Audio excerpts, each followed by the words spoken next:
এলো বাড়িতে, অনুমতি ঠাকুর জামাই এলো বাড়িতে।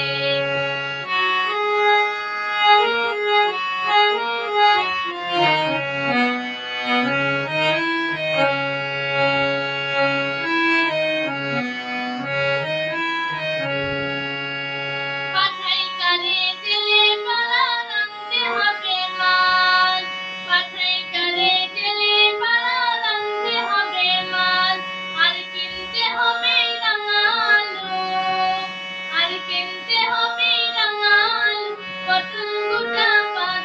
আবার এমন সময় জিনিস দেখি, আবার এমন সময়